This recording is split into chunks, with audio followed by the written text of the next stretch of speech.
जी, अजीज ने सवाल किया था, करीम करीम अजीज ने सवाल किया था।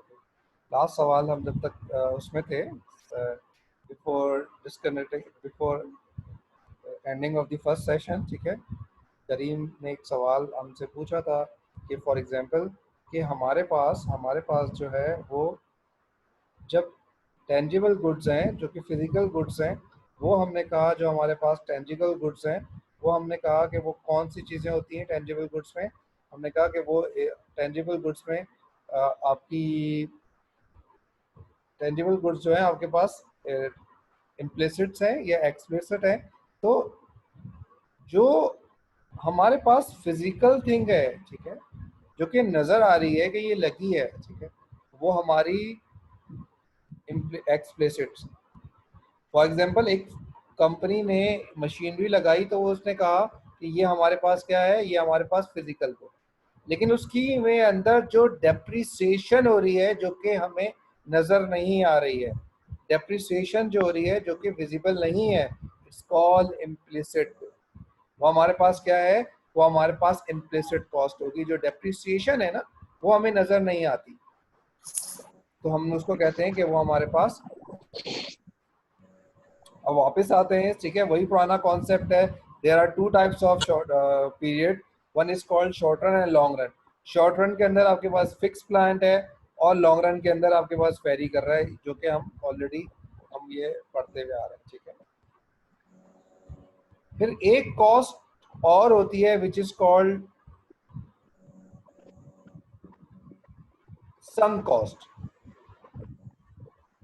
सन कॉस्ट को आगे जाके डिस्कस कर लेंगे तब समझ में आ। हमने कहा कि ये कॉन्सेप्ट भी समझ लें पहले। What is total cost? Total cost क्या होती है? What is the total cost? Total cost के अंदर ईच एंड एवरीथिंग, एक्स्ट्रा फजूल चीजें भी, ईच एंड एवरीथिंग जो कि इनकर्ड हो रही है आपकी उस आउटपुट को प्रोड्यूस करने में, जो भी कॉस्ट इनकर्ड होगी वो क्या होगी? वो आपकी प्रोडक्शन कॉस्ट होगी। और ये अपने जहन में रख लो कि production cost till arrive in the market होती है, ठीक है। इकोनॉमिक्स के अंदर क्या होता है, वो प्रोडक्शन कॉस्ट क्या है कि वो जब तक सोल्ड आउट नहीं हो जाती वो टोटल कॉस्ट होती है, ये याद रख लेना। ओके। मैनेजमेंट नहीं है कि हमने बना लिया बस, हमें सोल्ड भी करना है उसे, हमें उसको सोल्ड भी करना है। जब तक सोल्ड नहीं होगी सारी की सारी चीजें किस में जा रही होंगी? वो हमारी कॉस्ट के अंदर कॉस्ट जा रही में फॉर है, ठीक है? एग्जांपल कोई लेबर है, मार्जिनल से वो होती है ना, बिल्कुल एज पे रख के देखना, ये लाइक हर ये चीज फजूल हटा दी। ये आप ये ख्याल रखिएगा, इकोनॉमिक्स के अंदर डिफरेंस है। What is marginal cost? What is marginal cost क्या है? सर बिल्कुल एज पे रख के, लाइक जितनी भी फजूल चीजें सबको मिनिमाइज कर दिया, नहीं नहीं, छोड़ शिफ्ट दें, टू द पॉइंट या पे। छोड़ दें। अब ओके। देखें टोटल कॉस्ट समझ में आ गई। Sir, what is total variable cost? cost of last unit produced. Sorry, Sir, variable cost of last unit produced. The variable cost नहीं, लीव अभी छोड़ दें उसको, ठीक है। आगे चलते हैं हम लोग। हमने कहा हम टोटल कॉस्ट की बात कर रहे हैं। टोटल कॉस्ट क्या है कि ईच एंड एवरीथिंग जब इंक्लूड कर लेते हैं और फैक्टर ऑफ प्रोडक्शन जब हम उसको यूज कर रहे हैं प्रोड्यूस करने के अंदर, इट्स कॉल्ड टोटल कॉस्ट। लेकिन total cost basically divided into two components. One is called fix cost. Total cost क्या है? टोटल कॉस्ट हमने कहा कि दो कंपोनेंट पे डिपेंड कर रही होती है। One is called fix cost और you can say total fix cost और फिक्स कॉस्ट सेम है, कोई इशू नहीं है, ठीक है। फिक्स कॉस्ट और दूसरा है हमारे पास वेरिएबल कॉस्ट, ठीक है। फिर what is fix cost? Fix cost क्या है हमारे पास? फिक्स कॉस्ट क्या है हमारे पास? फिक्स कॉस्ट हमारे पास वो that do not कॉस्ट है, vary with the level of output. For example sir मतलब आउटपुट के इंक्रीज करने से वो कॉस्ट बढ़े नहीं। आउटपुट के इंक्रीज करने से वो कॉस्ट बढ़ती नहीं है, बल्कि वो अपनी जगह फिक्स हो जाती है। हमने कहा ऐसी कौन सी चीजें हैं कि जो आउटपुट के बढ़ने की वजह से उसके ऊपर इम्पैक्ट नहीं पड़ता, ठीक है। तो हम ये कहते हैं कि जो फिक्स कॉस्ट है वो कॉस्ट होती है जो before going to the production site, ये कह रहे हैं before going to the production site हमारी जो भी कॉस्ट इनकर्ड होती है, before going to the production हमारे पास जो भी कॉस्ट इनकर्ड होती है, it's called fix cost. Clear? अच्छे के लिए उठाया, सब कुछ नींद खराब करते, ऊपर से हम ही पे गर्म हो रही है। इसलिए कहते हैं माइक अपने अपने बंद कर, दिन भर तो मोबाइल पे खा। ठीक है। हमने कहा कि what is fix cost? Fix cost is, for example what is fix cost? Fix cost कहते हैं before going to produce anything, ठीक है। फॉर एग्जाम्पल 1 यूनिट प्रोड्यूस करने से पहले जितनी भी कॉस्ट होगी वो सारी की सारी किस में जा रही होगी? वो सारी की सारी हमारे पास फिक्स कॉस्ट के अंदर जाएगी। जैसे ही आप प्रोडक्शन स्टार्ट कर दोगे, जैसे ही आप प्रोडक्शन स्टार्ट कर दोगे, फिक्स कॉस्ट क्या हो जाती है? फिक्स कॉस्ट अपनी जगह फिक्स हो जाती है, फ्रीज हो जाती है। क्लियर है? दो कॉन्सेप्ट हैं इसके अंदर। एक है कि जब तक प्रोडक्शन नहीं होगी जितनी कॉस्ट इनकर्ड होगी वो फिक्स कॉस्ट के अंदर होगी। फॉर एग्जांपल हम यूं सोच लेते हैं, हम इसको यूं एक्सप्लेन करते हैं कि फॉर एग्जांपल मेरी फर्म है जो कि अभी स्टार्ट करनी, इनिशियली सेटअप के अंदर है। मुझे क्या चीज़ परचेज करनी है? मुझे परचेज करनी है लैंड, मुझे परचेज करनी है इलेक्ट्रिसिटी का कोई, मुझे वो पावर कोई, मुझे परचेज करनी है मशीनरी, मुझे परचेज करनी है व्हाटएवर, कोई फिक्स इंस्टॉलमेंट करनी है, मुझे कॉलोनीज बनानी है लेबर की। तो ये सारी की सारी किस में जा रही होंगी? ये सारी की सारा कंपोनेंट फिक्स में जा रहा है। मैंने प्रोडक्शन स्टार्ट कर ली, मुझे बिजली का बिल देना है, ठीक है, फिक्स कॉस्ट में नहीं आएगा ये। क्लियर? मेरी फिक्स कॉस्ट उस जगह स्टॉप हो जाएगी जब मैं अपनी प्रोडक्शन को स्टार्ट कर दूंगा, यानी कि before going to the production हमारी ऑल दी कॉस्ट जो इनकर्ड होती है वो किस में होती है? वो फिक्स कॉस्ट में होती है। क्लियर? और ये टिल एंड ये फिक्स ही रहती है, इसमें चेंजिंग नहीं आती। Second is variable cost. Variable cost क्या है? सर एडवर्टाइजिंग फिक्स कॉस्ट कहलाएगी?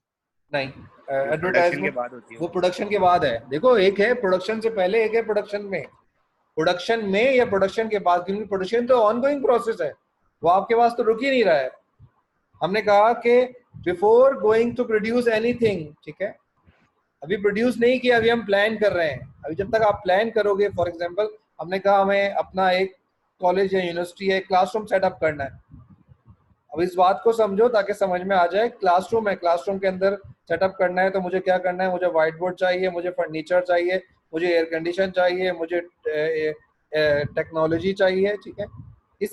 ये सारे चीजें कहाँ जाएंगी? इस all included in the fix cost. मैंने कहा वेजेस, लेबर की वेजेस, टीचर की वेजेस, ये किस में आएगी? ये फिक्स कॉस्ट में नहीं आएगी। ये किस में आ जाएगी? ये वेरिएबल कॉस्ट में आ जाएगी। ये मेरे पास किस में आ जाएगी? ये मेरे पास वेरिएबल कॉस्ट में आ जाएगी। मैंने कहा marker, duster, electricity bill, it's all included in the variable cost. ये सारी की सारी किस में आ जाएंगी? ये सारी की सारी जो है वो वेरिएबल कॉस्ट के अंदर आ।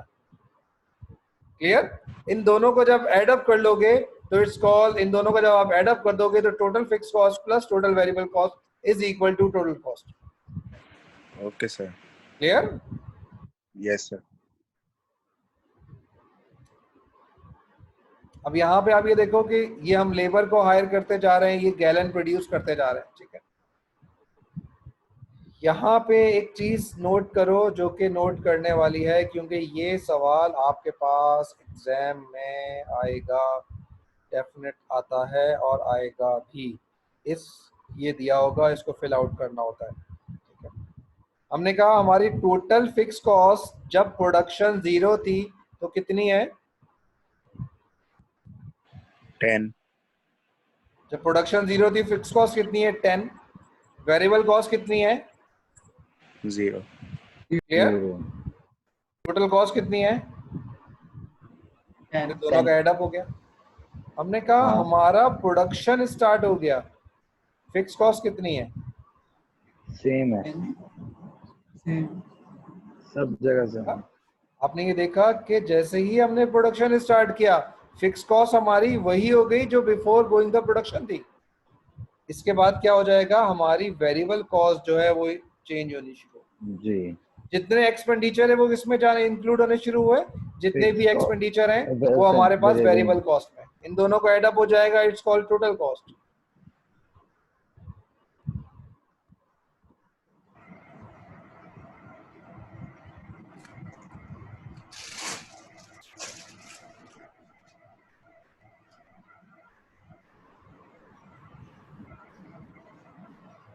अब ये देखो, ये इसको ड्रॉ किया हुआ है एस, हमने जो हमारा लास्ट टेबल था, ठीक है, उसको हमने देखते हुए इसको हमने ड्रॉ कर लिया। हमने कहा हमारी जो प्रोडक्शन थी, ठीक है, हमारी जो प्रोडक्शन थी, ठीक है, प्रोडक्शन हमारे पास क्या है?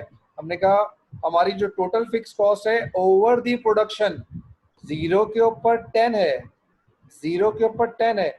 जैसे प्रोडक्शन स्टार्ट हो गई ये फिक्स हो गई। ये 1 लाख प्रोडक्शन कर लोगे ये फिक्स ही रहेगी, ये 10 यूनिट ही रहेगा इसका। Clear? What is variable cost? Variable cost start कहां से होती है? From the origin. 0 के ऊपर 0 है, 1 यूनिट की कॉस्ट आ रही है, ये अपनी कॉस्ट बता रही है। क्लियर? इन दोनों को ऐड कर लोगे, इन दोनों को ऐड कर लोगे, इन दोनों को ऐड कर लिया, इट्स कॉल्ड टोटल कॉस्ट। ये जो डिस्टेंस होगा हमारे पास, ये जो डिस्टेंस है हमारे पास, ये डिस्टेंस कहलाता है फिक्स कॉस्ट का। ये जो डिस्टेंस कहला रहा होता है, ये क्या कहला रहा होता है? ये फिक्स कॉस्ट का डिस्टेंस है।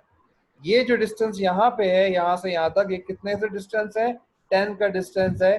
ये 10 से ही रहेगा, ये आगे जाके नैरो या एक्सपेंड नहीं हो सकता।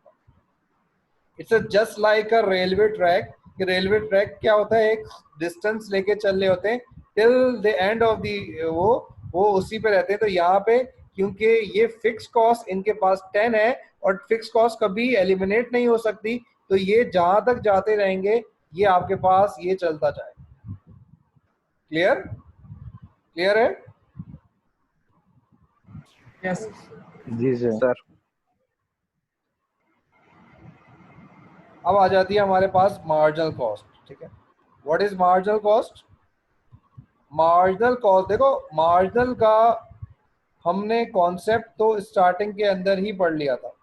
Marginal mean extra. अब हमने कहा what is marginal cost?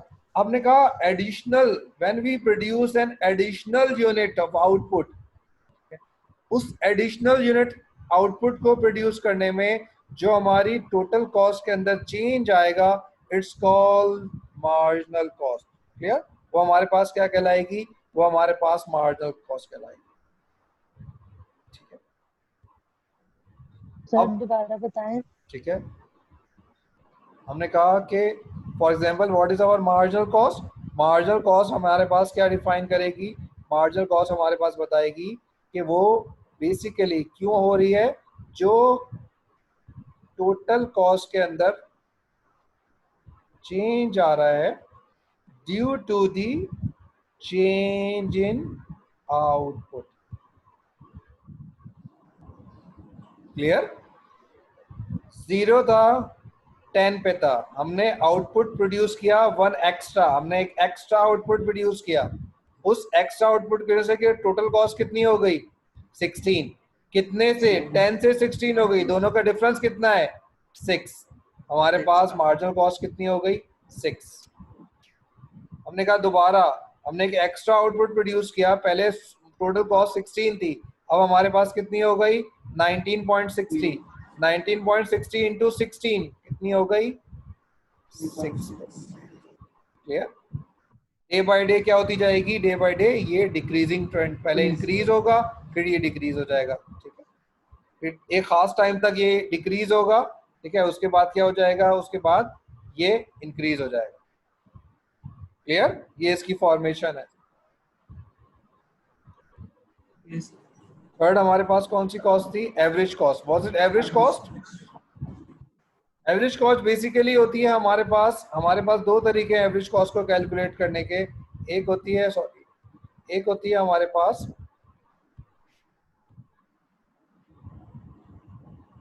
Pass average cost होती है। Average cost is equal to total cost divided by quantity. Clear? एक हम एवरेज कॉस्ट इस फॉर्मूले से भी निकाल सकते हैं। दूसरा हमारे पास जो मेथड है एवरेज कॉस्ट को कैलकुलेट करने का, वो हम कहते हैं कि फॉर एग्जांपल हम यहाँ पे ये कहते हैं कि बेसिकली जो एवरेज कॉस्ट है उसके भी दो कंपोनेंट्स हैं, ठीक है? एवरेज कॉस्ट के भी दो कंपोनेंट हैं। एक है बेसिकली एवरेज फिक्स कॉस्ट और दूसरा है हमारे पास एवरेज वेरिएबल कॉस्ट। क्लियर? एक है हमारे पास एवरेज फिक्स कॉस्ट, दूसरा है हमारे पास एवरेज वेरिएबल कॉस्ट। हमने इन दोनों कंपोनेंट को जब ऐड कर लेते हैं तो ये क्या बन जाती है? Average cost. क्लियर? इसका फॉर्मूला ये आ गया, ये एवरेज फिक्स कॉस्ट का फॉर्मूला आ गया। Average fix cost is equal to fix cost over quantity. ये आपके पास एवरेज फिक्स कॉस्ट आ गई। एवरेज वेरिएबल कॉस्ट किस तरह कैलकुलेट करते हैं? Variable cost over quantity. हम कहते हैं दोनों को ऐड कर लेंगे तो ये क्या बन जाएगी? ये हमारे पास एवरेज कॉस्ट बन जाएगी।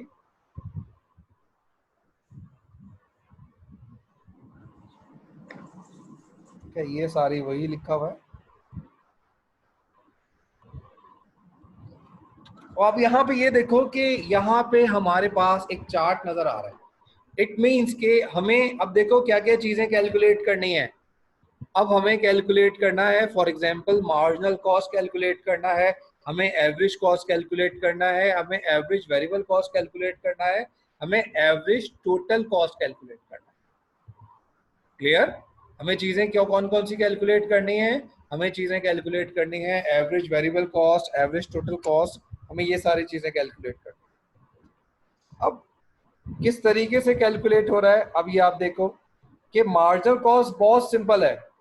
जो मार्जिनल कॉस्ट है वो हमारे पास क्या है? वो मार्जिनल कॉस्ट हमारे पास बहुत सिंपल से है। बहुत सिंपल सी मीन कि फॉर एग्जांपल हम अगर डिफरेंस ले लेंगे, दो कॉस्ट का अगर हम डिफरेंस ले लेंगे, it's called marginal cost. 10 minus 16 6 19.6 minus 16 3.6, ये हमने मार्जिनल कॉस्ट को कैलकुलेट कर। What about average fix cost? हमारे पास जो फिक्स कॉस्ट है, फिक्स कॉस्ट कितनी है हमारे पास? फिक्स कॉस्ट हमारे पास है 10। हमने 10 को डिवाइड कर दिया क्वांटिटी से, वो क्या बन जाएगी? वो हमारे पास एवरेज फिक्स कॉस्ट बन जाएगी। हमने कहा 10 divided by 1 10, 10 divided by 2 5, 10 divided by 3 3.3, 10 divided by 4 2.5, 10 divided by 5 2, 10 divided by 6, ये हमारे पास सारी एवरेज फिक्स कॉस्ट। क्लियर? फिर हमने कहा हमारे पास वेरिएबल कॉस्ट भी लास्ट टेबल में जो हमने 11.2 टेबल देखा था उसके अंदर गिवन थी। हमने कहा सेम वही कॉन्सेप्ट हम यहाँ पे करेंगे, हमारे पास एवरेज वेरिएबल कॉस्ट। क्लियर? इन दोनों को ऐड कर लिया, एवरेज टोटल कॉस्ट आ गई, या total cost divided by quantity कर लिया। हमने कहा total cost divided by total quantity, तो एवरेज टोटल कॉस्ट। अब प्रॉब्लम जो है हमारे पास ये है कि लास्ट टाइम एग्जाम के अंदर, यानी कि मुझे आई डोंट थिंक सो कि कभी ऐसा हुआ है कि मैंने एग्जाम में, किसी के भी एग्जाम में, माइक्रो इकोनॉमिक्स का एग्जाम होता है तो एक बहुत बड़ा कॉस्ट का टेबल दे दिया जाता है। ये तो बहुत छोटा टेबल है, इसके अंदर आउटपुट भी है, इसके अंदर फिक्स कॉस्ट भी है, उसके अंदर वेरिएबल कॉस्ट भी है। क्लियर? समटाइम उसके अंदर क्वांटिटी लेबर एंड कैपिटल भी आ जाता है। तो वहां पे हमारे पास क्या है, क्योंकि हम शॉर्ट रन पढ़ रहे हैं, ठीक है, तो शॉर्ट रन के प्रोस्पेक्ट से हमारे पास प्रोडक्शन साइड में कहता है कि शॉर्ट रन के प्रोडक्शन से हमारा कोई एक फैक्टर प्रोडक्शन जो है फिक्स होगा। तो यहाँ पे भी जब शॉर्ट रन होती है तो हम कहते हैं फिक्स कॉस्ट होती है। फिक्स कॉस्ट जो आइडेंटिफाई कर रही होती है वो यही आइडेंटिफाई कर रही है कि before going to the production हम अपनी सारी चीज़ों को इंस्टॉल कर लेते हैं और यूजुअली वो मशीनरीज होती है। सर ये वेरिएबल कॉस्ट किस रेट से गिर रही है? ये वेरिएबल कॉस्ट रेट नहीं है इसका कोई, क्योंकि अगर आप इसको देखो ये एवरेज वेरिएबल कॉस्ट है, ये तो फर्म की कॉस्ट है ना। स्टार्ट के अंदर हमारे पास ये था। नहीं सर, जिस तरह आपने टोटल फिक्स कॉस्ट का बताया उसको डिवाइड करें हम क्वांटिटी से, तो इस तरह से वो रेट से गिर रही है। तो यहाँ ये पे भी यही है ना, वेरिएबल कॉस्ट ये कैसे गिर रही है? वेरिएबल कॉस्ट यहाँ से आ रही है ना, ये वेरिएबल कॉस्ट आई हुई है हमारे पास, ये टोटल वेरिएबल कॉस्ट है, ये हमारे पास टोटल वेरिएबल कॉस्ट है 9.6। 6 को डिवाइड किया 1 से 6, 9.6 को डिवाइड किया 2 से 4.30 होगा, 4.80। ठीक है, तो चेक करो। ओके सर, समझ आ गया सर, ठीक ठीक है, थैंक यू।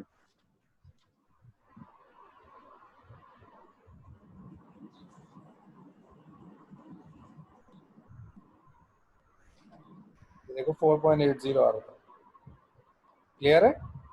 इन दोनों को ऐड कर लिया। या बहुत जी इंपॉर्टेंट सर। टॉपिक है, मैं आपको दोबारा मैं आपको इसको बोल रहा हूँ, बहुत इंपॉर्टेंट टॉपिक है ये। ठीक है, आपका इजीली 5 मार्क्स आप इजीली गेन कर सकते हो। ठीक है, अब अपने चार्ट को देखते हुए फॉर एग्जांपल नंबर 1 पे आ गया। अब देखो ये फॉर्मेशन है कॉस्ट स्ट्रक्चर की। ठीक है, जिन्होंने इकोनॉमिक्स पढ़ी हुई है उनको ये आइडिया होगा कि यही cost structure as it is markets में चला जाएगा, यानी कि परफेक्ट कंपटीशन, मोनोपोली, मोनोपोलिस्टिक, वहां पे यही चीजें को डिस्कशन हो रही होगी सारी चीजें। क्लियर? हमने कहा कि एवरेज फिक्स कॉस्ट तो स्ट्रेट लाइन होती है, लेकिन एवरेज फिक्स कॉस्ट क्या हो रहा है कि जिस तरीके से प्रोडक्शन कंटिन्यू रहेगी हमारा एवरेज फिक्स कॉस्ट जो है वो डिक्लाइनिंग पोजीशन पे आ जाएगी, सॉरी मिनिमम पोजीशन पे आ जाएगी। डिक्लाइन तो शुरू हो जाएगी लेकिन वो किस पे आ जाएगी, वो अपने मिनिमम पे आ जाएगी। जितना ज़्यादा वो क्वांटिटी प्रोड्यूस करेगा, जितना ज़्यादा वो क्वांटिटी प्रोड्यूस करेगा, हमारी एवरेज फिक्स कॉस्ट क्या होनी शुरू हो जाएगी, वो एक सर्टेन टाइम तक वो जीरो तक भी जा सकती है, यानी कि वो 0.0000001 भी हो सकती है, लेकिन कभी जीरो नहीं होगी। जीरो का मतलब क्या है कि ये दोनों टच हो जाएगा, एक्सिस पे टच हो जाएगी, कभी एक्सिस पे टच नहीं होगी। क्लियर? अब ये इंपॉर्टेंट है, ये एवरेज फिक्स कॉस्ट स्टार्ट होगी मिनिमम पे होगी, उसके बाद इंक्रीज करनी शुरू हो गई। It always U shape. Average fix cost sorry average total cost, ये बेसिकली इन दोनों का डिफरेंस होगा, इन दोनों का कॉम्बिनेशन ये बन रहा होगा। इसका स्टार्ट में गैप एवरेज और total average cost and variable cost का अगर रिलेशन देखें तो स्टार्टिंग के अंदर average total cost and average variable cost का जो डिस्टेंस होगा वो ज़्यादा होगा, लेकिन जिस तरह हम प्रोडक्शन को कंटिन्यू रहेंगे ये हमारे पास जो डिस्टेंस है वो क्या शुरू हो जाएगा, ये मिनिमाइज होना शुरू हो जाएगा, ये मिनिमाइज होना शुरू हो जाएगा। एक सर्टेन टाइम तक ये मिनिमम रहेगा, लेकिन कभी भी आपस में ये इंटरसेक्ट नहीं कर सकते, क्योंकि एवरेज फिक्स कॉस्ट जो है वो जीरो नहीं हो सकती, तो ये आपस में टच भी नहीं करेंगे।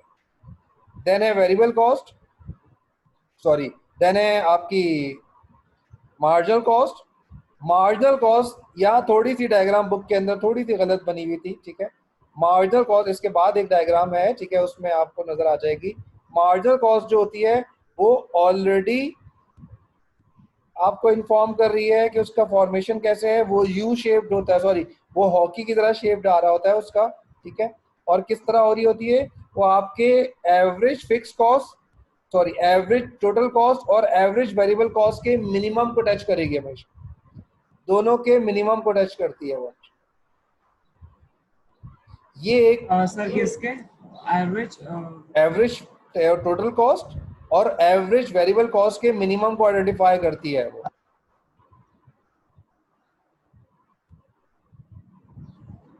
Okay sir.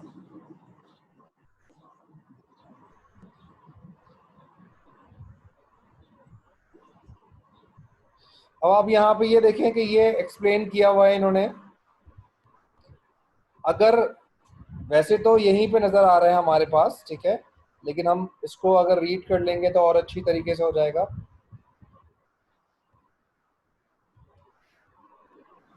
फॉर एग्जांपल जब हमारी एवरेज कॉस्ट डिक्रीज हो रही है, जब एवरेज कॉस्ट डिक्रीज हो रही है तो हमारे पास क्या हो रहा है कि एवरेज मार्जिनल कॉस्ट जब डिक्रीज हो रही है तो एवरेज कॉस्ट भी डिक्रीज हो रही है। लेकिन जब marginal cost average variable cost या एवरेज टोटल कॉस्ट को इंटरसेक्ट कर लेगी तो दोनों की जो डिक्रीजिंग का स्टेज था वो खत्म होके वो इंक्रीजिंग में चला जाएगा।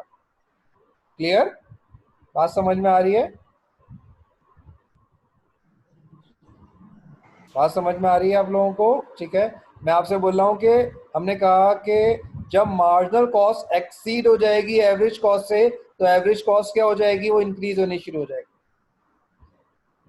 जब मार्जिनल कॉस्ट उससे पहले होगी, इंटरसेक्शन से पहले, ठीक है, ये सारा लिखा हुआ है, हमने ग्राफ को ही देख के किया था। अब ये देखो, ये एग्जैक्ट पिक्चर है जो हमारे पास है।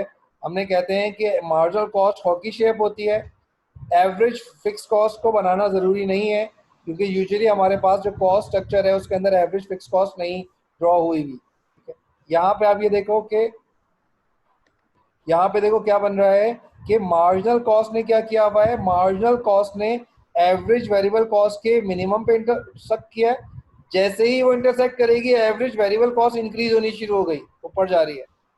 सेम लाइक जैसे ही marginal cost average total cost के को टच करती हुई या इंटरसेक्ट करती हुई ऊपर चली जाएगी, एवरेज टोटल कॉस्ट भी इंक्रीज होनी शुरू हो जाएगी। क्यों इंक्रीज होनी शुरू हो जाएगी? ठीक है, ये सारी फॉर डेफिनेशन लिखी हुई है। अब इसका जो लिंक है वो बेसिकली, इसका जो लिंक है वो कहाँ से हमारे पास आ रहा है? हमारे पास आ रहा है टोटल प्रोडक्शन कर्व जो हमने ड्रॉ किया था, मार्जिनल प्रोडक्शन कर्व जो हमने ड्रॉ किया था। ठीक है, हम उसका लिंक जो है वो यहाँ से आ रहा है। जी सर, आपने क्या बताया था, जो मार्जिनल कॉस्ट जब एक्सीड कर जाएगी एवरेज कॉस्ट को तो इंक्रीज क्या होगा? जब मार्जिनल कॉस्ट एक्सीड करेगी या इंटरसेक्ट करेगी टोटल कॉस्ट को तो टोटल कॉस्ट बढ़नी, जो एवरेज टोटल कॉस्ट को, तो एवरेज टोटल कॉस्ट जो है वो इंक्रीज होनी शुरू हो जाएगी। ओके और हमेशा उसके मिनिमम पे से टच करती है। अब आप यहाँ देखो कि ये मार्जिनल प्रोडक्ट है, याद है मार्जिनल प्रोडक्ट? ठीक है, अब मार्जिनल प्रोडक्ट देखो क्या है कि जब मार्जिनल प्रोडक्ट अपने मैक्सिमम पे होगा, इट मींस कि we are discussing the point A. ठीक है, ये क्या है हमारे पास, ये पॉइंट ए है। जब पॉइंट ए होगा, पॉइंट ए मीन कि मार्जिनल प्रोडक्ट अपने हाईएस्ट पॉइंट पे होगा तो मार्जिनल कॉस्ट अपने मिनिमम पॉइंट पे होगी। क्लियर? क्लियर है? ये क्या एक्सप्लेन कर रहा है? Relationship between product curve and the cost curve. जब मार्जिनल प्रोडक्ट अपने मैक्सिमम पॉइंट पे होगा तो मार्जिनल कॉस्ट कर्व अपने मिनिमम पॉइंट पे होगी। क्यों होगी? क्योंकि हमने कम लेबर को हायर किया और कम लेबर को जब हायर किया हुआ था तो लेबर की परफॉर्मेंस बहुत ज्यादा थी। जब लेबर की परफॉर्मेंस ज्यादा होगी तो हमारी मार्जिनल कॉस्ट जो है वो कम होगी।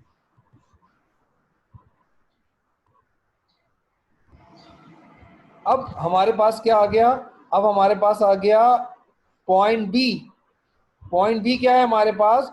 पॉइंट बी था कि where the marginal product intersect average product curve. वो हमारे पास पॉइंट बी था, यानी कि AP is equal to MP हो गया था। इस पॉइंट पे क्या हो गया था? इस पॉइंट पे हमारे पास AP कर्व जो था, एवरेज प्रोडक्ट कर्व जो था, वो मैक्सिमम पे था। जब हम एवरेज कॉस्ट कर्व की बात करेंगे, जहां पे मार्जिनल कॉस्ट ने एवरेज वेरिएबल कॉस्ट को इंटरसेक्ट किया, तो वहां पे क्या हो जाएगा? वो एवरेज वेरिएबल कॉस्ट जो है वो मिनिमम हो जाएगी। क्लियर? क्लियर है? आगे चलते हैं।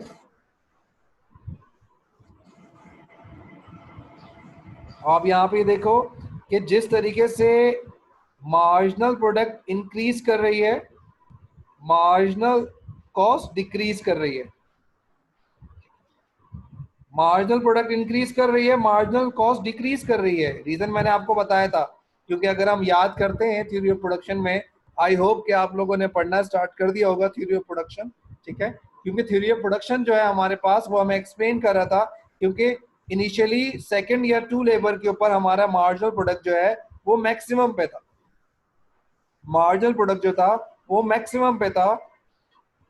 तो जब हम कम लेबर हायर करेंगे, जब हम लो लेबर पे काम कर रहे होंगे, तो डेफिनेटली बात है हमारी कॉस्ट भी कम होगी उसमें, ठीक है। वो ही एक्सप्लेनेशन कर,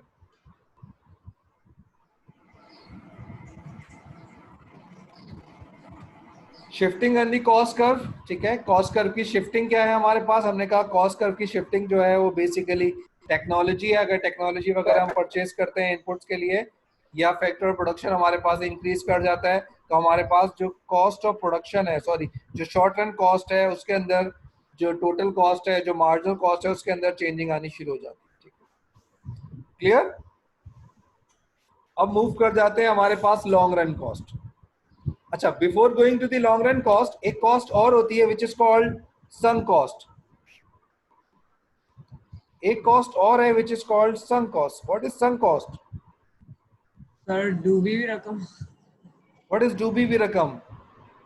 सम का मतलब ये, सम का मतलब यही होता है कि जो ऐसी कॉस्ट जो कि आपके पास डूब गई है। तो बेसिकली सम कॉस्ट जो है हमें हमेशा शॉर्ट रन के अंदर होती है, और ये एसोसिएटेड करती है फिक्स कॉस्ट से। अगर आपको याद हो तो मैंने एग्जांपल दी थी एक, वो एग्जांपल क्या थी हमारे पास? वो एग्जांपल ये थी कि फॉर एग्जांपल हमने एक क्लासरूम का सेटअप करवाया, मशीनरी वगैरह, टेक्नोलॉजी, फर्नीचर, सारी चीज़ों के लिए। अगर हमारा वो स्कूल, वो इंस्टीट्यूट नहीं चलता, हमने अपनी इनिशियल इन्वेस्टमेंट जो होती है वो हमारी फिक्स कॉस्ट होती है। हमने बेसिकली वो स्कूल को रन करना था, वो स्कूल नहीं चल पाया, वो स्कूल किसी ना किसी वजह से फ्लॉप हो गया। मैंने वाइट बोर्ड सोल्ड आउट कर दिया सेकेंड हैंड, मैंने फर्नीचर सोल्ड आउट कर दिया। फॉर एग्जांपल जितनी भी चीजें थी वो 1 लाख रुपीस की आई थी, लेकिन वो अब मुझे वो 1 लाख रुपीस नहीं मिल रहे। मेरी कोशिश क्या होगी, अगर मैं उसको सोल्ड आउट नहीं करता, बिजनेस बंद करता हूँ, तो मेरा 1 लाख का नुकसान है। मैं उसको क्या करूंगा, औने पौने दाम सोल्ड आउट कर दूंगा, यानी कि मैंने उसको 50,000 का सोल्ड आउट कर दिया। 50,000 तो मुझे रिकवर हो गए, तो सन कॉस्ट मेरे पास कितनी बची? सन कॉस्ट मेरे पास बची जो कि रिकवरेबल नहीं होती, विच इज कॉल्ड 50,000। क्लियर? ये हमेशा आपके पास शॉर्ट रन के अंदर आएगा। अब हम बात कर लेते हैं लॉन्ग रन के अंदर। तो लॉन्ग रन के अंदर एक बात तो अपने जहन में अच्छी तरीके से बैठा लो, वो बात ये है कि लॉन्ग रन के अंदर हमारे पास फिक्स कॉस्ट नहीं होती है। लॉन्ग रन के अंदर आपके पास फिक्स कॉस्ट नहीं होती है। इट मीन्स कि अगर आपके पास फिक्स कॉस्ट नहीं है, तो जो वेरिएबल कॉस्ट है वही टोटल कॉस्ट है। Clear? I repeat, in long run there is no fix cost. In long run there is no fix cost. So जो वेरिएबल कॉस्ट है, जो वेरिएबल कॉस्ट है वही हमारे पास, जो वेरिएबल कॉस्ट है वही हमारे पास जो है वो टोटल कॉस्ट होगी। इट मीन्स के हमारे पास, हम ये लिख देते हैं ताकि आपको समझ में आ जाए। हमने यहाँ पे कहा कि total cost is a combination of fix cost plus variable cost. Clear? ये किसकी है? शॉर्ट रन में। लॉन्ग रन में हमने कहा फिक्स कॉस्ट जो है हमारे पास वो 0 है, so we can say total cost is equal to variable cost. Clear? Graph कितने बनेंगे यहाँ पे? यहाँ पे ग्राफ कितने ड्रॉ होंगे? यहाँ पे ग्राफ कितने बनेंगे? 1 2 3। शॉर्ट रन में हम 3 बनाते थे, 1 2 3। यहाँ पे कितने बनाएंगे? 2। यहाँ पे ग्राफ बनेगा 1। जो टोटल कॉस्ट होगा वही वेरिएबल कॉस्ट का कर्व होगा। जो वेरिएबल कॉस्ट लिख रहे होगे वही टोटल कॉस्ट को लिख रहे होगे। क्लियर?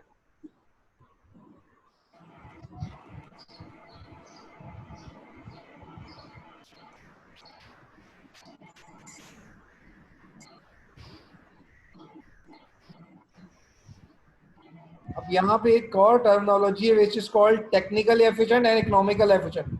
दोनों में डिफरेंशिएट कैसे करोगे?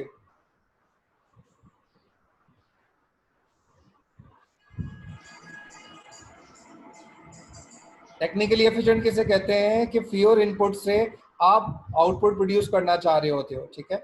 What is economically efficient? Economically efficient कहते हैं कि आपने फ्यूअर इनपुट के साथ साथ आपकी कोशिश क्या होती है कि अपनी कॉस्ट को कम करके मिनिमम कॉस्ट से आप मैक्सिमम प्रोडक्शन जो करते हो वो क्या कहता है, वो इकोनॉमिकली एफिशिएंट करता है।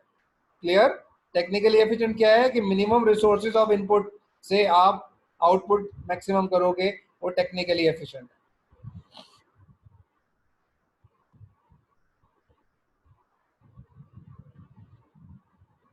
या देखो ये टॉप कॉस्ट है इसकी, ये टोटल कॉस्ट हो गई, ये एवरेज कॉस्ट हो गई, कोई और कॉस्ट नहीं है आपके पास।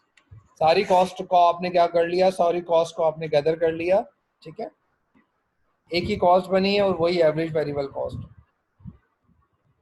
ये आपकी एवरेज वेरिएबल कॉस्ट है, एक ही कॉस्ट कर्व होता है, ठीक है। एवरेज वेरिएबल कॉस्ट कर्व को ही हम ले रहे होते हैं, ठीक है। एवरेज टोटल कॉस्ट या एवरेज वेरिएबल कॉस्ट एक ही कॉन्सेप्ट है, ठीक है। ये कॉस्ट थोड़ी सी डिफरेंस है, हम चेंज करते हैं तो हमारे पास जो है ये लॉन्ग रन कॉस्ट है, ठीक है, वो हमारे पास सारी शॉर्ट रन कॉस्ट थी। तो हमें ये देखना पड़ेगा कि जब हम मार्केट्स में जाएंगे तो फर्म लॉन्ग रन के अंदर है या शॉर्ट रन के अंदर है। अगर फर्म शॉर्ट रन के अंदर है तो वो 4 कॉस्ट बनाएंगे, एज इट इज वही कॉस्ट जाके फिट हो जाएगी, कॉस्ट कर्व चेंज नहीं होगा, कॉस्ट कर्व वैसा ही रहेगा। एवरेज टोटल कॉस्ट क्या होगी, एवरेज टोटल कॉस्ट हमारे पास देखो लॉन्ग रन टोटल कॉस्ट क्या है, इनिशियली वो क्या कर रही है, डिक्लाइन कर रही है, फिर कांस्टेंट हो गई, फिर इंक्रीज कर रही है। इसको अगर हम देखते हैं तो यहाँ पे हमारे पास क्या ला रहा है कि फॉर एग्जांपल इस कॉस्ट को देखते हुए अगर मैं देख रहा हूँ, ठीक है, टाइम आपके पास थोड़ा सा कम रह गया है, ठीक है, हम ये कह रहे हैं कि अगर मैं इस कॉस्ट को, ये जो कॉस्ट कर्व है इसको मैं देख रहा हूँ तो आपकी मिनिमम कॉस्ट जो है वो किस पॉइंट पे हुई है, मिनिमम कॉस्ट किस पॉइंट पे हुई है, 14, 15, 16, 17, 14। What about 15? जो 14 पे वही 15 पे, जो 15 पे वही 16 पे, जो 16 पे वही 17 पे, एवरेज कॉस्ट है ना, ये तो स्ट्रेट लाइन दिखा रहा है। 14, 15, 16, 17 पे सब पे जो कॉस्ट है वो सेम है, मिनिमम ही है, ठीक है। लेकिन ये जो कॉन्सेप्ट है करीम, ये है minimum efficient level of production, जिस कॉल MES कहते हैं इसको, मिनिमम एफिशिएंट स्केल। अब इस कॉन्सेप्ट को आप देखो कि आप ये देखो कि जो के इलेक्ट्रिक था, जब तक वो गवर्नमेंट ऑर्गेनाइजेशन थी, पब्लिक सेक्टर एंटरप्राइज थी, वो प्रॉफिट में नहीं थी। लेकिन जैसे ही वो प्राइवेट सेक्टर के पास जाता है, वो प्रॉफिटेबिलिटी के अंदर जा रहा है, प्राइस इंक्रीज कर रहा है, लेकिन प्राइस इंक्रीज के साथ साथ वो क्या कर रहा है, वो अपनी प्रोडक्शन को भी कम कर रहा है। फॉर एग्जांपल मेरा आपसे सवाल ये है, ठीक है, थोड़ा जल्दी में हूं मैं, कि इलेक्ट्रिक यहाँ पे प्रोड्यूस करता है इस पॉइंट पे, इस पॉइंट पे, या इस पॉइंट, या जब पब्लिक सेक्टर में था किस पॉइंट पे प्रोड्यूस करता था, 19 पे। सही है, हाईएस्ट पॉसिबल पे जाता था क्योंकि उसकी नजर में प्रॉफिटेबिलिटी नहीं थी। अब के इलेक्ट्रिक जो है वो कहाँ पे प्रोड्यूस कर रहा है, 14, 15, 16, 17, 18, 19, 20, 14 to लोएस्ट 17। पे। ठीक है। अब आप देखो यहाँ पे कॉन्सेप्ट के 14 पे जो कॉस्ट आ रही है वो भी सेम एज इट इज वही आ रही है, एवरेज कॉस्ट जो 18 पे आ रही है, क्लियर। लेकिन वो क्या कर रहा है, वो हमारे पास वो जहां पे first time average cost minimum होती है वो वहां पे प्रोड्यूस करता है, क्योंकि उसको यहाँ पे बेनिफिट नहीं है। यहाँ पे अगर वो प्रोड्यूस करेगा तो उसकी जो प्लांट है वो एग्जॉस्ट हो जाएगा, उसकी मेंटेनेंस कॉस्ट बढ़ जाएगी, क्लियर। वो किस पॉइंट पे आके करता है, वो इस पॉइंट पे आके प्रोड्यूस कर रहा है। इसी वजह से वो आजकल जो है आप देखते हो कि वो प्रॉफिट में जा रहा है। अब इकोनॉमीज ऑफ स्केल, अब देखो what is the concept of economies of scale. एक होता है इकोनॉमीज ऑफ स्केल, दूसरा है इकोनॉमीज ऑफ स्कोप। हो सकता है हमारा ये लेक्चर यहीं पे खत्म हो जाए, लेकिन मैं आपको बता दूं जब तक फ्लाइट चल रही है, जिस तरीके से हम आउटपुट को इंक्रीज करते हैं, when an increase your output, ठीक है, जब आउटपुट के इंक्रीज होने से आपकी एवरेज टोटल कॉस्ट जब डिक्रीज होना शुरू हो जाए, it's called economies of scale, clear. जब आउटपुट को इंक्रीज करोगे और total average total cost decrease होगी तो it's called economies of scale. अगर आउटपुट को इंक्रीज करोगे और आपकी